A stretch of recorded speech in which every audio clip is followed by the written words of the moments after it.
Hi everyone, I am Nathan. I work with Alpine Linux. I work for Docker right now, and I will talk a little bit about musl libc. So how many of you have used Alpine Linux one way or the other? Wow, that's a lot of you. That's cool. How many of you have used Alpine for more than 5 years? Oh, some of you. Cool. 10 years? Good. Very good.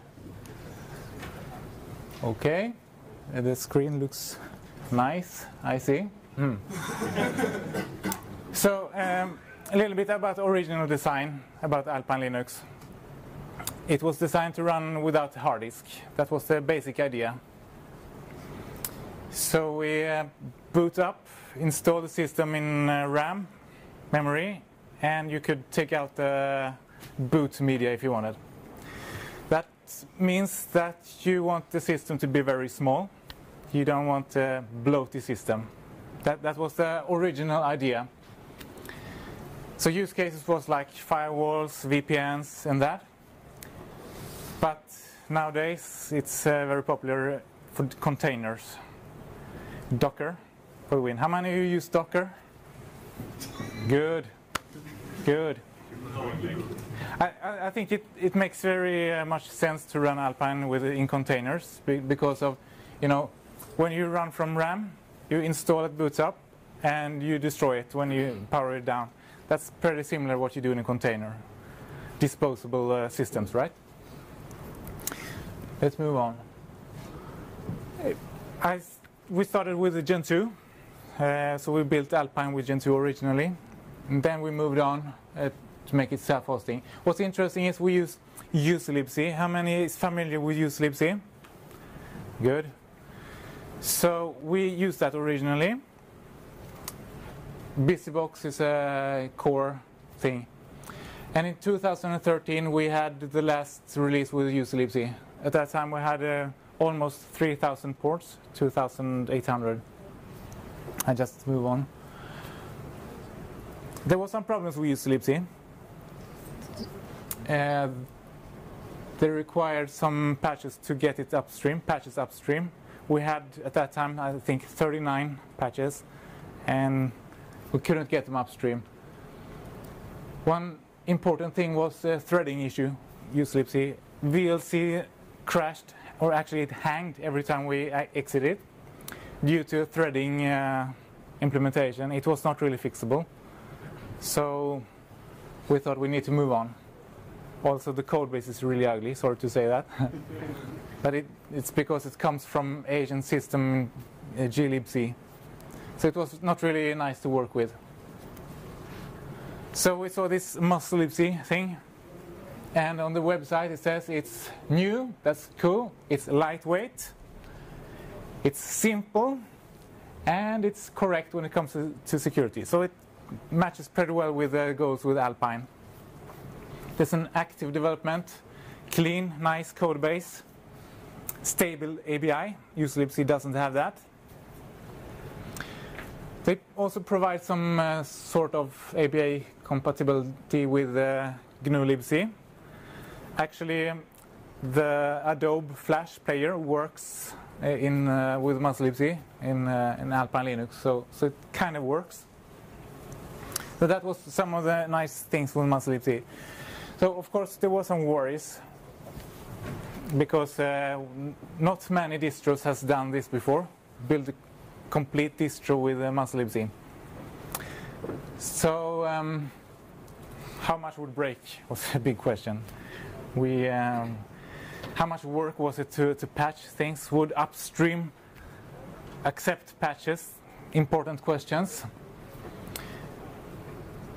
It's not as mature as GNU libc, so how many hidden bugs are there that we didn't know about? We were worried about that, but switching to glibc was not really an option. So we decided to just jump. And how did it go?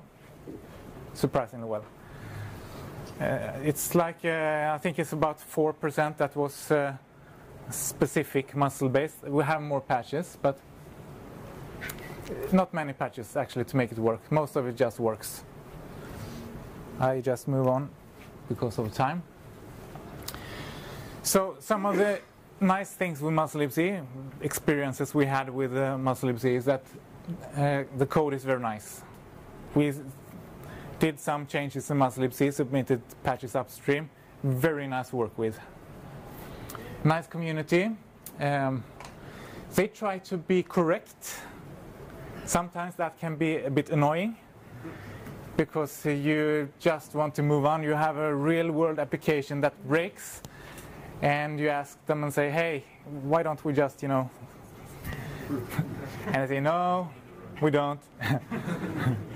And it can be annoying, but in most cases, that is actually good. And I am thankful to the musl community that they are strict with that. And an interesting thing I noticed, when we patch software to make it work with musl-libc, almost always the code gets better. And I will show some experiences with that. And upstream, almost always they will accept patches to support, because it's we send a patch, this breaks POSIX, and they will just accept it. There are a few exceptions. Yeah.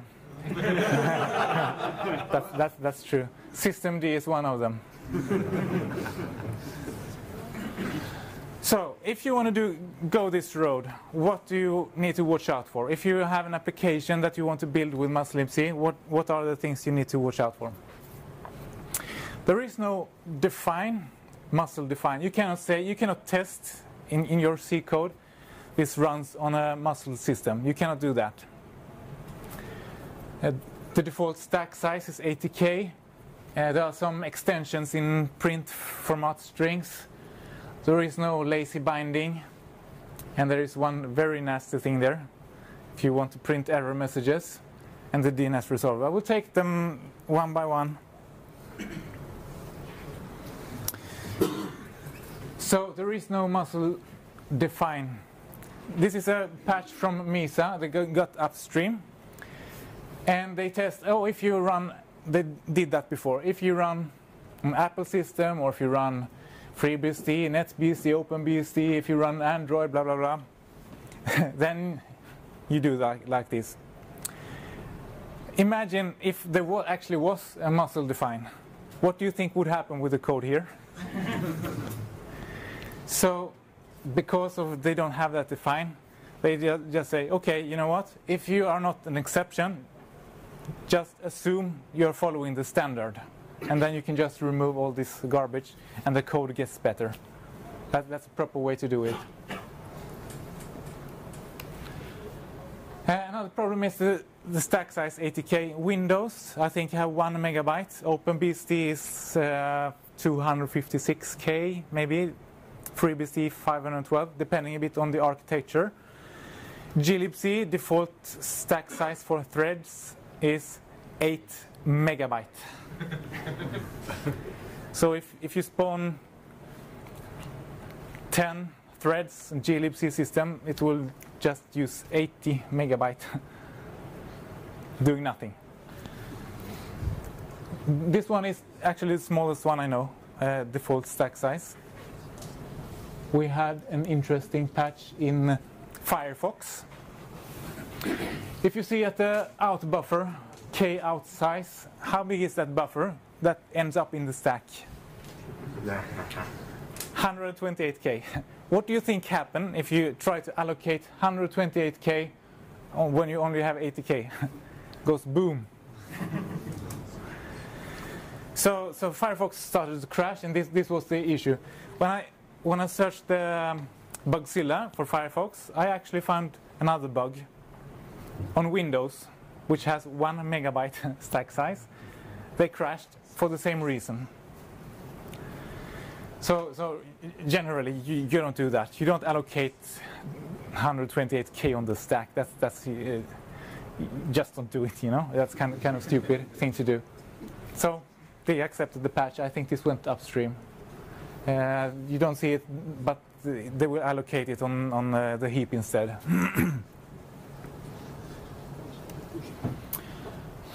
There are some issues with the format strings. In general, just read the man page. You will see something like this. glibc provides some extensions. If you see that, pay attention.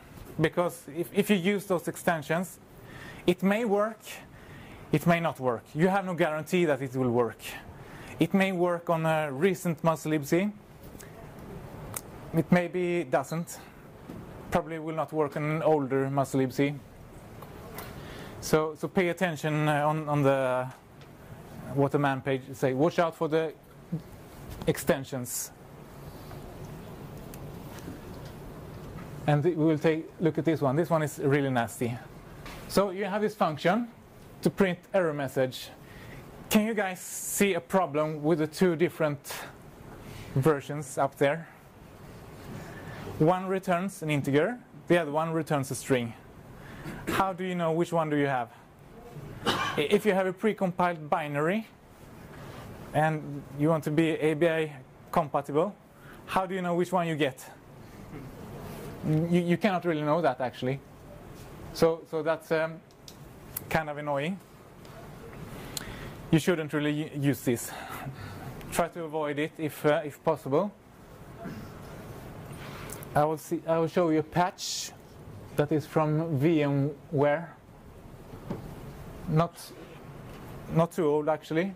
Open VM tools crashed, and the reason was they tested if you're running on Linux, then use the glibc version, you know. And at some point, someone find out that on some platform NLM, I don't know what that is, but probably it runs on Linux, right? And Android also runs on Linux. So they, added different platforms. The real fix is check for the extension, the exception, and if you're not the exception, assume the standard behavior. That's the fix for that. How am I on time? How many minutes? You've got just about 12 minutes. Oh, then I don't need to stress. Thank you. Another issue you may have noticed already is the DNS resolver. The man page says how things work. musl doesn't work the way the man page say. You need to be aware of that. So if you have this, in this example, what would you expect? You might expect that it would first ask the 192 server, and after that go to the next one. On musl libc, it does not do that. It will actually send a request to all of them, and the first one responding will have the answer. So you might get surprises there. On the upside, you get faster resolving, right? But there are also other benefits doing this, because then you cannot assume that you get different responses from different DNS servers. If your software relies on different responses on different name servers, then you are likely doing something wrong. You shouldn't be doing that in the first place. So if your software runs on musl libc, you are doing good. If it doesn't, you're probably doing something wrong. The same thing with this search keyword. It was added not too long ago in musl libc.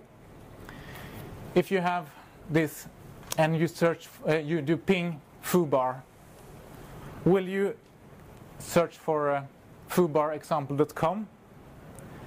Will you or not?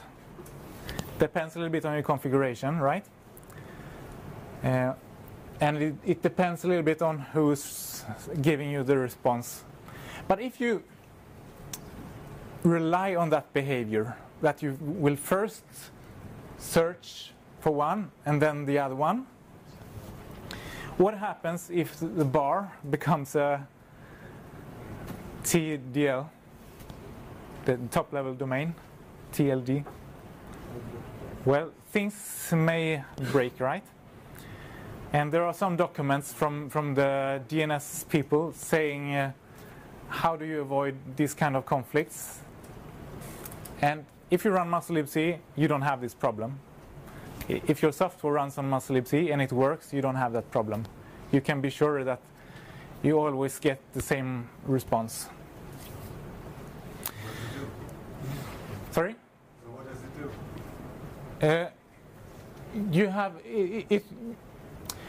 it will always only search for foobar. If you don't get response on that, it will not give you anything at all. So the search thing doesn't work. It doesn't really work. You can actually add an option, an opt. There is an option for it. You can do a configuration option, and then it will always only search for with the full name. So it will always add the suffix. It will not do both of them, either one of them. That can cause some problems, so it's good to be aware of that. Some conclusions I have here at the end. musl-libc, I would say it's ready for the mainline. I would say it already is mainline for some things. It works surprisingly well to build a complete distro. Most of the things just works. Firefox works. We do have some patches for it. LibreOffice works. It will work pretty well actually. A lot of things works just out of the box. We have a Xen hypervisor working, built with the musl-libc. QEMU works. We have a lot of things that just... OpenGDD also works. Sorry? OpenGDD also works. Open? JDK. JDK, yes, works. Sort of, at least. And when you need to adjust your software, when you need to patch some software to make it work with musl-libc, almost always the code ends up better. So that's a kind of nice thing, because it improves the overall code quality in the open source community. So my conclusion is musl-libc is just awesome. Do we have any questions? Here we have many questions. Yes? Yeah, I think it's good to have more than one libc, but you said earlier glibc is not an option for Alpine. Why is it not? Because it was... Can you repeat the question?